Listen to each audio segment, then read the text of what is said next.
Muy bien, vamos a proceder con la explicación del último tema del apartado de reproducción de la asignatura de Fisiología Humana 3. Vamos a hablar del climaterio masculino y del climaterio femenino. Bien, entonces la palabra climaterio va a proceder del vocablo griego klimakter, que significa ni más ni menos que escalón. Este término lo vamos a utilizar para describir el declive de la función reproductiva y sexual que afecta tanto al hombre como a la mujer. Como primera aproximación inicial del climaterio, vamos a destacar que en el caso del hombre se va a producir un descenso paulatino y progresivo de estas dos funciones, mientras que en el caso de la mujer, a la que dedicaremos más tiempo en este apartado, el descenso va a ser mucho más brusco y más acentuado. Bien, el climaterio masculino. Vamos a comenzar con la descripción de cómo se produce, y hay muchos autores, incluso muchos libros, que consideran la palabra andropausia como sinónimo de climaterio masculino. No obstante, el profesor nos dijo que es bastante impreciso este término. ¿Por qué? Porque, como ya cité anteriormente, el climaterio masculino se produce de manera progresiva. No hay un cese brusco de esas funciones reproductivas y sexual. No vamos a encontrar una auténtica pausia de la función androgénica en el caso del hombre. Por lo tanto, no es recomendable usar este término. Sí que lo podemos emplear, por ejemplo, cuando nos encontremos ante una extirpación de testículos. En ese caso, el hombre poseerá una producción prácticamente nula de testosterona. En ese caso sí que podremos hablar de la andropausia, pero cuando se trata del climaterio masculino, que es un fenómeno ligado ni más ni menos, al igual que ocurre en la mujer, con el fenómeno de la vejez, del envejecimiento biológico natural, pues no podemos hablar de andropausia. Bien, entonces, ¿qué caracteriza el climaterio masculino? Pues nos encontramos con la producción de espermatozoides. Bien, hay una atrofia testicular. Esta atrofia testicular de los túbulos seminíferos se traduce en una menor producción de estas células germinales. Nos vamos a encontrar también con una menor producción de testosterona libre y biodisponible. Si recuerdan el esquema de la función gonadal masculina, la testosterona presenta tres formas fundamentales. La testosterona libre, que es la fisiológicamente activa, la que penetra en las células para inducir la transcripción de determinados genes. Luego nos encontramos con la testosterona unida albúmina, ¿vale? Esta unión es bastante laxa, no es una unión firme, por lo tanto se puede disociar con bastante facilidad. La unión de esta testosterona libre con la testosterona unida albúmina es lo que consideramos como testosterona biodisponible, la que disponemos para las funciones biológicas normales que esta hormona ejerce. Luego nos encontramos con la hormona ligada a la SHBG. La SHBG es una proteína globular ligadora de hormonas esteroideas. En el caso de la testosterona se va a unir a ella con una afinidad muy alta. Bien, por lo tanto la va a mantener, por así decirlo, secuestrada. Vale, lo que ocurre en el climaterio masculino es que la SHBG va a aumentar. Bien, va a aumentar normalmente entre los 40 y 50 años, se va a encontrar en torno al 5%, pero ya si nos aproximamos mucho a la vejez, en torno a los 80 años, la concentración de esta SHBG es de un 18% aproximadamente.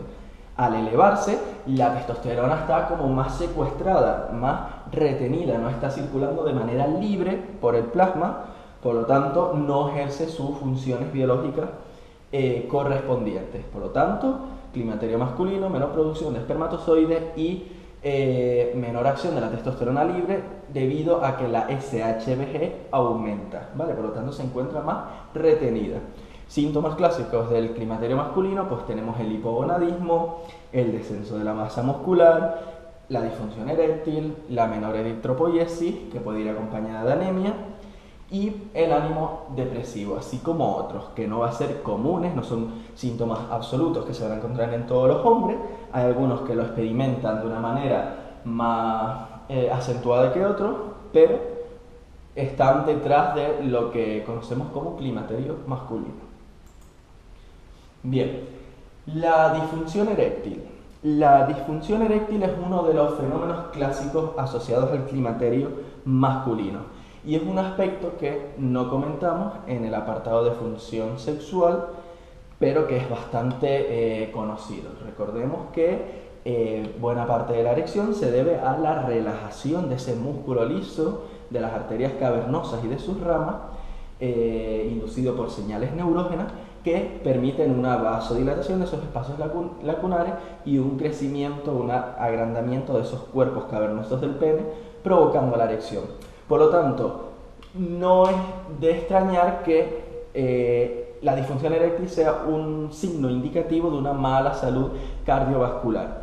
Aquí podemos ver en esta gráfica cómo la prevalencia de disfunción eréctil aumenta o es mayor en hombres, por ejemplo, que padecen hipertensión, ¿vale?, cuyas paredes de los vasos se van a encontrar cada vez más debilitadas y más débiles con el tiempo.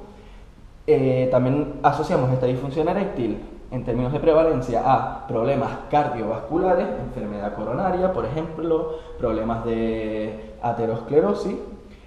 También subyace en personas mayores que toman bastante medicación, por ejemplo, medicación para paliar la hipertensión, ¿vale? Es bastante común el abuso de medicamentos por parte de hombres mayores y en muchos de ellos se induce una disfunción eréctil. Y por último nos encontramos con la diabetes. Recordemos que la diabetes con el tiempo se va manifestando en una neuropatía periférica que va dañando los nervios. Si se dañan los nervios responsables de la erección, es de entender que haya una menor disfunción eréctil. Por lo tanto, este criterio, en el caso de las personas mayores, si se nos presenta un paciente con esta patología, debemos valorarla seriamente porque detrás de ella se puede esconder un problema cardiovascular, no necesariamente, porque encontramos también la diabetes, pero un problema bastante grave. Y como síntoma clásico del climaterio masculino, lo encontramos y lo destacamos. Bien, vamos ahora a comentar el climaterio femenino, ¿vale? Al que más tiempo vamos a dedicar porque es el más importante de todos y es lo que clásicamente hemos conocido como la menopausia, ¿vale? Como el cese de las reglas, ¿vale?, de las menstruaciones o de los periodos. Esta menopausia, en función de cómo aparezca, la podemos clasificar fundamentalmente en natural y en inducida. La menopausia natural es aquella que aparece como parte de la vida biológica de una mujer. Bien, va apareciendo de manera transitoria. Primero aparece una premenopausia, o mejor dicho, una perimenopausia, que va durando entre 3 y 4 años aproximadamente. Esta menopausia natural, en el caso de España, afecta, o no es que afecte, sino se produce en un 83% de las mujeres, ¿vale? Y la media de edad oscila en los 48 años. Luego nos encontramos con una menopausia inducida, que normalmente se debe a efectos iatrogénicos ocasionados por quimioterapia, por extirpación de ovarios, por radiación en la zona pélvica, etcétera, etcétera. Y en nuestro país representa aproximadamente un 17%. En función de cuándo aparezca esta menopausia, vamos a hablar de estos 3 tipos que vemos aquí. Tenemos la menopausia prematura, que se establece en base a 2 criterios. Se puede producir antes de los 40 años o 5 años por debajo de la media poblacional del país correspondiente. Si habíamos dicho que la media en España es de 48 años, 48 menos 5, 43. Una mujer en España que sea considerada menopáusica y tenga menos de 43 años, hablaremos en este caso de menopausia prematura. Luego tenemos una menopausia tardía, pasados los 55 años, y también una menopausia temporal inducida, por ejemplo, por análogos de la GnRH.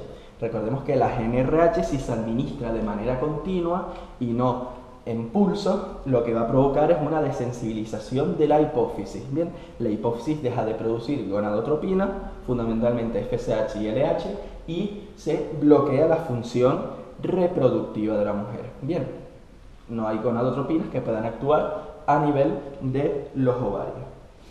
Bien, la menopausia, a medida que nos vamos acercando a ella, porque recordemos que es algo transitorio en el caso de la mujer, bien, y es algo transitorio que termina con un cese brusco. Bien, pues la menopausia se traduce fundamentalmente en un descenso de la fertilidad. Bien, la mujer sigue teniendo ventana fértil, pero la probabilidad de embarazo va disminuyendo con el tiempo.